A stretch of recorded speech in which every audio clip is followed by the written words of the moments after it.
ami, chaque soir en ouverture de Smart Bourse, les infos clés du jour sur les marchés, et c'est avec Pauline Gratel. Bonsoir Pauline. Bonsoir. Aujourd'hui, journée d'échéance donc sur les marchés, avec l'arrivée à expiration de différents contrats futurs et produits dérivés sur indices.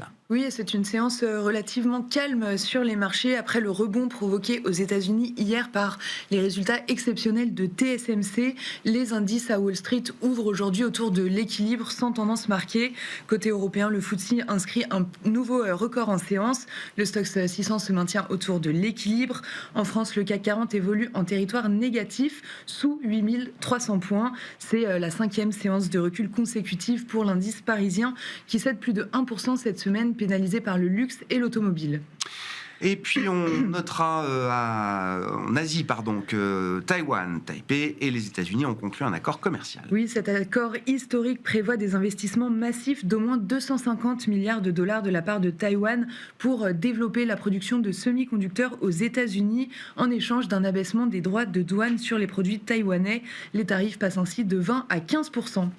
Dans ce contexte, le secteur des semi-conducteurs est en hausse aujourd'hui encore. Oui, Nvidia et AMD ouvrent en hausse de plus de 1%, et en Europe, ASML gagne aussi 1%. À noter que Micron Technology bondit de plus de 6% à l'ouverture de Wall Street.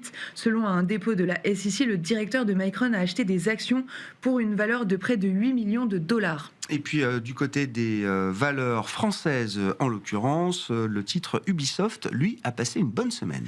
Oui, sur fond de rumeurs, il serait possible que des jeux comme Assassin's Creed, Black Flag ou encore Prince of Persia puissent faire l'objet d'un remake, comeback express d'une action qui a été chahutée en 2025 avec un titre qui a été divisé par 2 et qui rebondit aujourd'hui de plus de 10% depuis hier. Quelques chiffres macro, assez peu, l'agenda du jour était relativement léger, mais les investisseurs ont quand même regardé la production industrielle américaine. Oui, pour le mois de décembre, elle s'établit en hausse de 0,4% sur un mois et de 2% sur un an.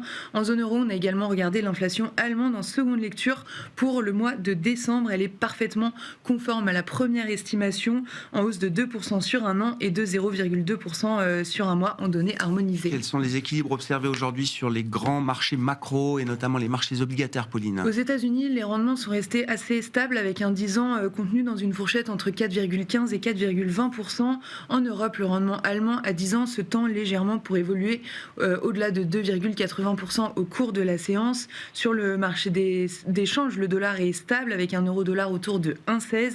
Enfin, du côté des métaux, après les records en série, il marque le pas comme hier. L'argent, par exemple, cède à nouveau 2% autour de 90 $. Quels sont les temps forts à l'agenda la semaine prochaine pour les investisseurs, Pauline? Lundi, ce sera un jour férié pour les marchés américains en raison du Martin Luther King Day. Pour le reste, on attend l'indice ZOO allemand du mois de janvier, l'inflation britannique de décembre et plus tard dans la semaine, l'indice Core PCE privilégié par la Fed pour novembre et la décision monétaire de la Banque du Japon.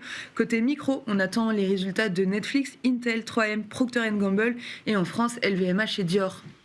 Tendance, mon ami, chaque soir en ouverture de Smart Bourse, Pauline Gratel est avec nous et vous apporte les infos clés du jour sur les marchés.